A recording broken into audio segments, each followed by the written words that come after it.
नमस्कार, स्वागत है आप सबका OTT टीवी प्लेटफॉर्म पर। बालरविद्युतिमिन्दुकिरीटान्तुङ्गकुचान्नयनत्रययुग्धां स्मेरमुखिं वरदाङ्कुशभासां भीतिकरां प्रभजे भुवनेशिं। नवरात्रि का पर्व आ रहा है। शक्ति उपासना का एक पर्व है। देवी उपासक शाक्त मार्गी लोग इसको बड़े प्रेम से, बड़ी श्रद्धा से, बड़े विश्वास से करते हैं। नवरात्रि 3-4 होती है। प्रधान नवरात्रि जो है वो 2 होती है, शारदीय और वासंतिका।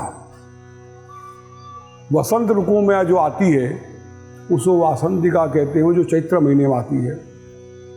और जो नवरात्रि शरद ऋतु में आती है और आश्विन मास में आती है उसे शारदीय कहते हैं। शारदी का महत्व कुछ ज़्यादा ही बढ़ जाता है।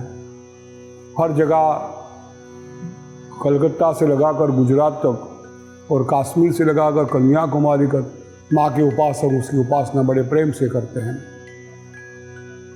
तंत्र साधना के अंदर, मंत्र साधना के अंदर ये जो 9 दिन होते हैं बड़े महत्व के होते हैं। प्रत्येक दिन माँ का स्वरूप इसमें लिया जाता है। प्रथमम शैलपुत्री, जो पहले दिन माँ शैलपुत्री का पूजन होता है, अर्चन होता है। और उसकी उपासना से कुंवारी कन्याएं जो है, कुंवारे पुरुष है, उन सबका लग्न होने के चांस बढ़ जाते हैं। माँ शैलपुत्री मतलब हिमालय की पुत्री, जो शांति और संतोष देने वाली है, उसकी उपासना नवरात्रि के पहले दिन होती है। माँ शैलपुत्री की उपासना से शादी होने का, ब्याह में रुकावट जो होती है वो बहुत दूर हो जाती है। और रीम उसका माया बीज है। आपको उसकी माया बीज का जप करके उसकी उपासना करनी है। रात्रि का महत्व है उस दिनों में। 9 दिन में नवरात्रि कहते हैं। रात्रि मतलब अंधकार, जो अंधकार से बाहर निकालती है वही माँ की उपासना होती है।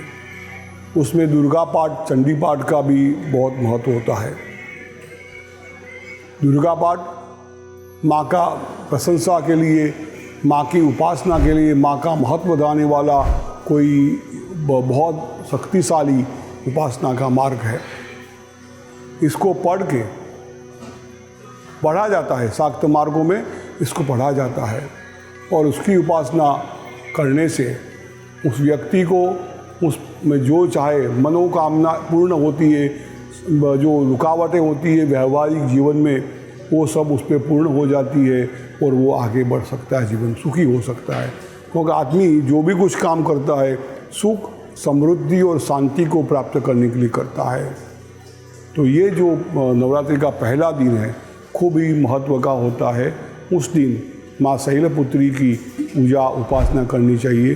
जी, आप जिन लोगों को अपने विवाह में, अपने जीवन के कुछ और प्रश्नों में, वैवाहिक जीवन के अंदर भी समस्याएं अगर है तो माँ शैलपुत्री उस सबको शांत कर देती है और उपा करती है। चंडी पाठ इसमें पढ़ना बहुत ज़रूरी होता है।